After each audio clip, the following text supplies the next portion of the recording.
Isa to sa pinakamasarap na pakiramdam pag magulang ka. Yung magmamadali siya pumunta sa'yo tapos bigla kang yayakapin.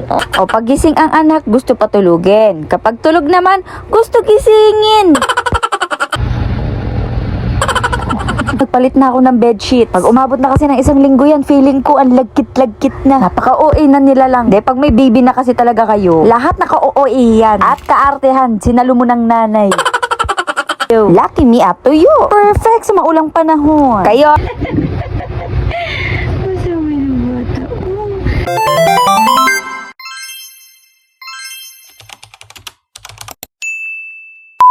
Hi people of the world! So today is July 23, 2024. Ako po sobrang lamig. Sobrang lakas ng hangin at dahil nga maulan ngayong araw, nag-crave ako sa gatas na may onting champurado. Uy, masarap pa nga to kung may tuyo. Kaso nagkakatamaran kami ni mama. O di wag na lang.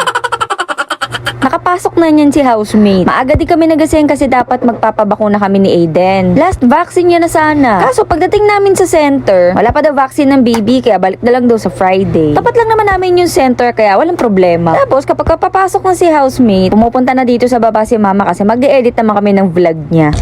Kakatapos lang namin kumain.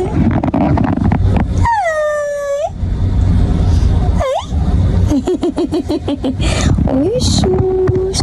Alam niyo ba, napaka-sweet nito ni Aiden. Ay, naku, sana ganyan ka. Ang kapalaki mo. Uy, sus. Love you. Love you. Ito kay mami. Halika dito kay mami lang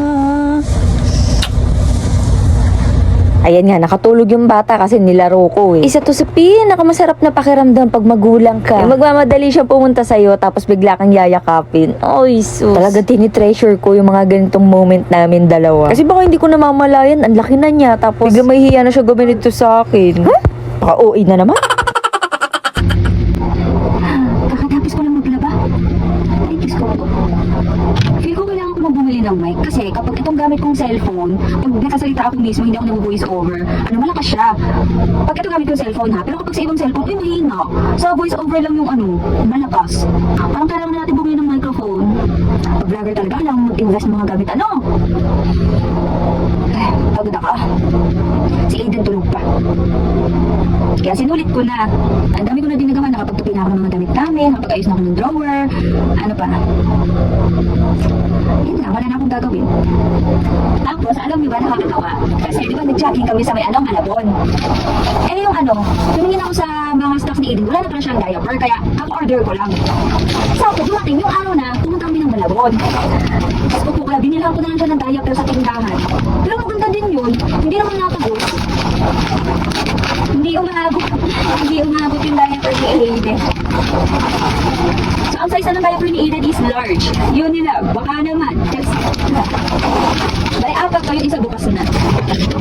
Diba nakabili na din ako ng wipes kasi kung ito dumating dapat sabay yun. Siguro bukas mo ako mag-aayos ng cabinet. Siguro pagod ako maglaba. Gamit kasi namin ni housemate, inayos ko. Naglilinis pa ako dito sa kwarto, magpapalit ako ng bedsheet. Tuwing saan talaga ako papalit ng bedsheet. Kaso nga di ba maulan, tamad talaga ako kumilos Tulog pa kasi si Aiden kaya hindi ako makapagpalit sa likod. Ayusin ko muna to. Diba, ang dami ko na nagawa habang tulog si Aiden. Ganyan ang mga nanay, multitasking. Nagpadyama na din ako kasi manlamig. Tsaka hihilata na naman kami na ito ni Aiden. Dahil nagawa ko na yung mga dapat gawin. Pwede na ako maghayahay sa buhay. Aliw! Gising na. Ay, sis. Hello, baby. Hello, baby ni mami. Ay. Ay, sus, yung pinakamamahal ko. Ay. Sarap sleep mo Sarap sleep ni Aiden ni mami Hug, hug, mami. Hug.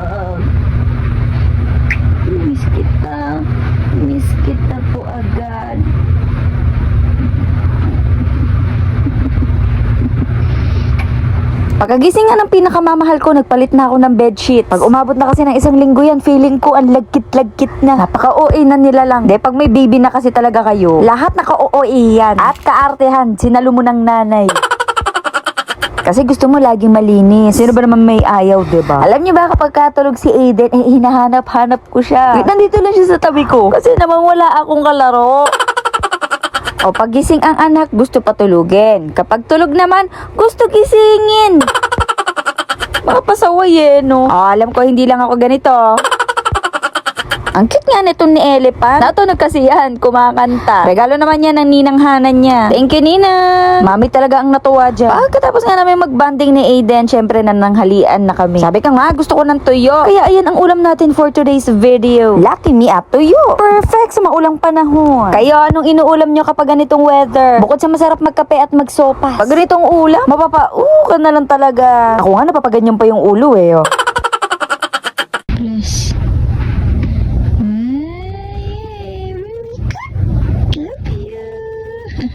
Tapos hanap kumain, syempre pinaliguan ko na tong bata. Sleepy ako. Pagod si mami maglaba. Alam niyo ba, pag feeling kong pagod ako, feel ko nararamdaman yun ni Aiden. Kasi ganyan siya Pupunta na lang siya sa play area niya. Tapos maglalaro lang siya dyan. Kaya nagkakaroon din tuloy ako ng me time. Tapos kapag nandyan naman na siya, nakakakonsensyang hindi pansinin. Dahil nga napaka-OA ko, feel ko inapapabayaan ko na siya. Yung hindi ko siya nabibigyan ng oras, ganun. Anong oras na naman? Kakagising lang namin.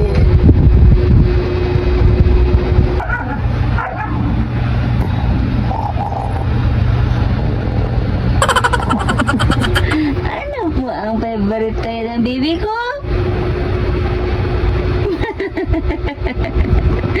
Bernie Mami! Ano ba yan? Masawin ang bata.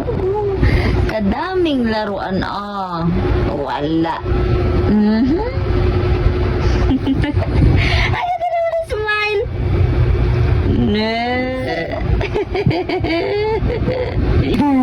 Sige, magpatamaran tayo anak. Patamaran tayo. Patamaran kami ni Aiden for today's video. Maghila-hila talag tayo. Ito ang boto na to. Nako, tong si Aiden, binibasic na lang mag-akyat paraog dito sa hagdan. Kaya dapat lagi ka nakatutok sa kanya. Baka may masuggest kayong pangharang, mga may makornek. Naging kornek. Unting oras na lang din, paparating na si housemate. Kaya pagkatapos kong laruin to si Aiden, mag-aasikaso na din ako. Sabi ko nga, mapabayaan ko na lahat. Wag lang yung mag-ama ko. Bulaga! Alam. Bulaga! Jesus! Darating lang ni housemate.